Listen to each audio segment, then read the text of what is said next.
Y no solo eso, sino que además, si la gente vive más. Entonces, digamos, ¿de qué se sostiene toda esta lógica virtuosa? Son 5 instituciones, las 5 instituciones del capitalismo. Y estas van combinadas, por ejemplo, la propiedad privada con los mercados libres. Es decir, ustedes no pueden hacer transacciones voluntarias si no son dueños de los bienes que están transando. Y como consecuencia, es muy importante que no haya intervención del Estado, porque cuando supongan ustedes, sí, podrían ser dueños nominalmente de algo, pero el Estado le dice cómo usarlo, cómo disponer de ello, a qué precios, eso ya dejaría sí, de ser libre. Por lo tanto, los precios no estarían cumpliendo la función que tendrían que cumplir porque no tendrían sentido. Entonces, digamos, es muy importante la propiedad privada para que sean ustedes los que intercambian lo que está en juego, ¿sí? Y que lo hagan libremente. ¿Por qué? Porque eso va a registrar un precio y eso va a ser una señal que se va a transmitir al sistema y el resto de los agentes de la economía se van a coordinar respecto a ese precio. Y ahí viene la tercera institución del capitalismo, que es la competencia. Es decir, que haya libre entrada y salida. ¿Para qué? Para que los recursos se puedan reasignar entre aquellos sectores donde el precio señala que ahí hay escasez y que hay problemas por resolver, ¿sí? Y como si todo esto fuera poco, aparecen 2 instituciones más, ¿sí? Una es la que tiene que ver con la división del trabajo. Lejos de esa falacia del hombre de paja que se le acusa al capitalismo, que nos quiere de todos iguales, no. Es decir, gracias a Dios somos todos distintos, somos todos desiguales. Y eso permite que cada uno nos especialicemos en aquello que somos relativamente mejores. Algo como que se conoce como la ley de asociación de Ricardo, ¿sí? Eso permite, ¿sí?, que cada uno de nosotros nos especialicemos, ¿sí?, y nos veamos obligados a lo que es la 5ª institución del capitalismo, que es la cooperación social. Ustedes no pueden ser exitosos en el capitalismo sin servir al prójimo con bienes de calidad a un mejor precio. Es decir, ustedes podrían odiar al otro. Sin embargo, como su progreso económico y su bienestar material, ¿sí?, depende sustancialmente de que su producto sea elegido por el otro, lo tienen que tratar bien aunque lo odien. Por eso, digamos, la teoría económica avanzó hacia la teoría subjetiva del valor, donde, digamos, los precios se determinan por las preferencias y la escasez.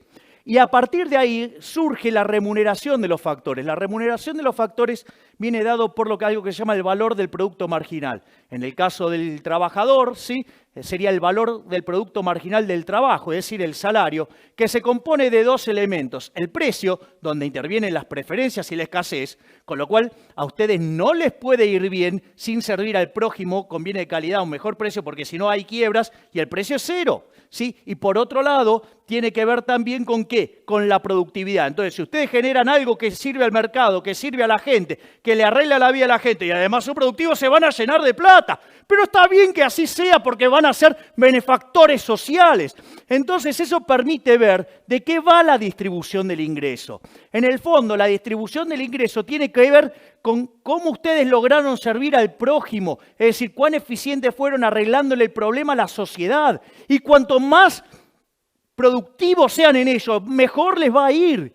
Es decir, entonces, pero ¿qué hay acerca de la justicia del capitalismo? Entonces, ¿saben qué? Que todos los intercambios son voluntarios. Algo que los que miran teoría del valor trabajo no pueden entender, porque las cosas valen según el trabajo que tienen. Claro, entonces, ¿qué van a intercambiar? Nada. De miseria.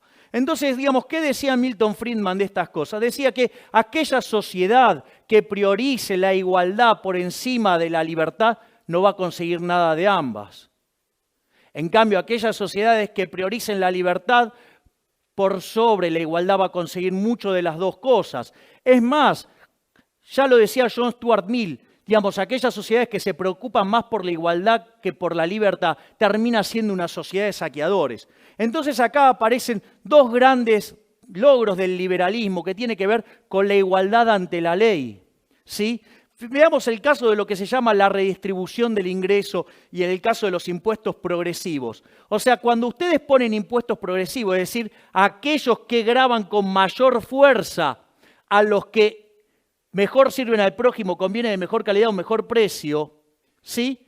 Ustedes eso lo que implica es tratar de manera desigual frente a la ley a la gente, castigando al exitoso, con lo cual castigan a la producción. Y además, le aviso que este mecanismo es un robo, porque es ni más ni menos que hacer caridad a punta de pistola, ¿sí? Entonces, cuando ustedes caen en esto, sin lugar a dudas le va a ir mal. Entonces, en el fondo, lo que ustedes tienen que comprender que estamos frente a una discusión de valores. Por un lado, el socialismo, basado en la envidia, el odio, el resentimiento, la desigualdad ante la ley, el robo y por sobre todas las cosas tratar de igualar a los que somos desiguales. Consecuentemente, un sistema violento que siempre se aplicó por la fuerza y se llevó puesto más de 100 millones de vidas humanas. Y por el otro lado tenemos el liberalismo, el capitalismo, que no es ni más ni menos que el respeto irrestricto del proyecto de vida del prójimo, ¿sí? Basado en la propiedad privada, basado en los mercados libres, basado en la poca intervención del Estado, basado en la división del trabajo, basado en la cooperación social, donde se premia el ahorro, donde se aprecia el esfuerzo, el trabajo, ¿sí? Y todo esto, sí, sirviendo al prójimo conviene de mejor calidad, un mejor precio. Es decir, el exitoso en el capitalismo no es ni más ni menos que un benefactor social. Pero como si todo esto fuera poco, somos superiores estéticamente. Miren lo que es New York, miren lo que es Cuba. Sí, yo no conozco gente yéndose de New York para Cuba. Todos se quieren ir al maldito capitalismo. ¿Sí? Y